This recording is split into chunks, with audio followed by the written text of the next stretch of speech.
Hi everybody, this is Fallon with Nerd Alert, and today we're going to learn the basics of Safari and Yosemite OS X10. So if you click on the compass right here,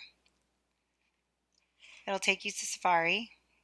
Safari lets you browse the internet and has a lot of cool features that help you quickly access all your favorite sites. Right now my favorites is empty. Let's go ahead and add a website as one of our favorites. nerdalert.com. If you click the share button right here, and I know that because I hover my mouse over it and share popped up, you'll get a list of items or options to choose from. Add to reading lists, add bookmark, email, messages, airdrop, Twitter, Facebook, LinkedIn, more. Let's start with adding a bookmark. The favorites bar is going to be the toolbar that you see right here. So let's go ahead and title this Nerd Alert. We've successfully added a bookmark to our favorites bar. Let's go ahead and add in one more bookmark. We'll add Macy's. Share, add bookmark. You can leave it as is or shorten the name, Macy's. So we have two bookmarks here and the favorites bar. Now if we look at the sidebar here, we could hide and show the bookmarks. You'll also see reading list and sharing, but we'll get to that later. So if you click on the favorites bar here, we'll see the same bookmarks here as we see on the favorites toolbar here. This gives you a little more option. For example, what if I didn't want to clutter my toolbar here with a bunch of bookmarks? I could create a bookmarks folder. So let's go ahead and do that. If I right click my mouse on the favorites toolbar, I can do new folder, and I'll title it shopping because I'm a shopper. So let's go to another website, Abercrombie. I can add this to my favorites in the folder shopping.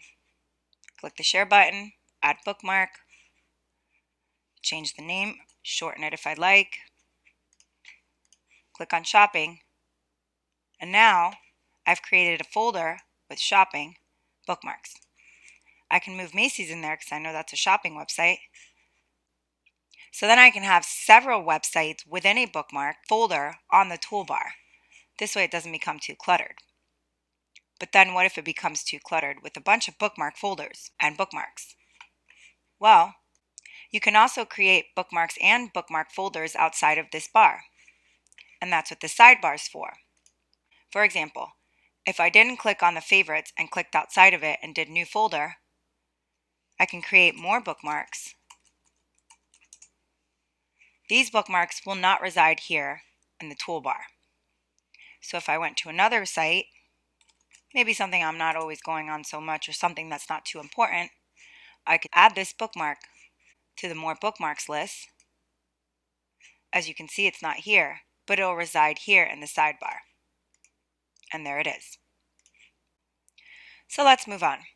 What if I stumble upon an article like Behold Sparkle Muffin and Skeletorus New Peacock Spiders, and I want to read it, but right now I don't have the time because I have to go back to shopping. I can save this article under the reading list and read it later.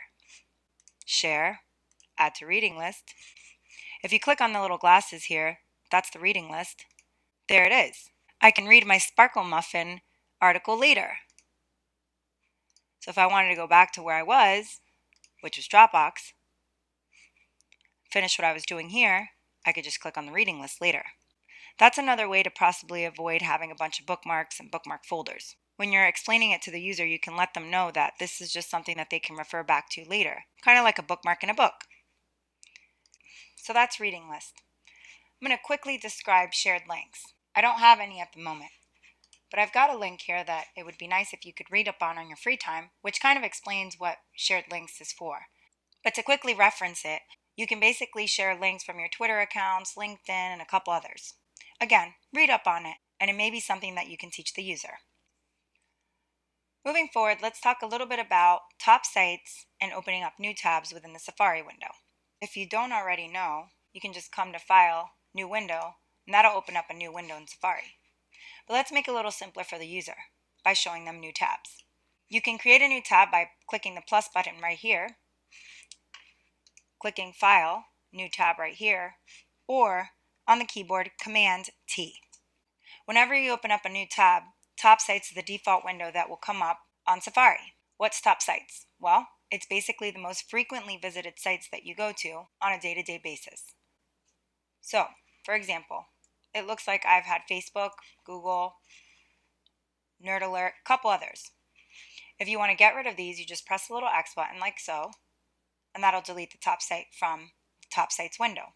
If you want to keep it, then you would pin it, and that'll eliminate it from being moved if, let's say, you use Yelp a little bit more than you use Facebook, but you want to be able to access Facebook just as quickly whenever you open up a new tab. Just so you know, this little icon here to the right is the Top Sites icon. There's another way to see the favorites bar, which is right here, that we didn't talk about before, and that's by clicking this little star. That'll take you to the favorites whenever you open up a new tab as well. Frequently visited are the sites that you visit the most within all of your bookmarks. Your favorites are the favorites that reside here in the toolbar. So if I went to the sidebar and I pulled up my bookmarks, more bookmarks, Dropbox would be probably my frequently most visited site thus far.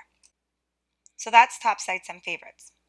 So if the user wants to modify this more to their liking, you can go to Safari, Preferences, and that'll bring us to the next part of the lesson.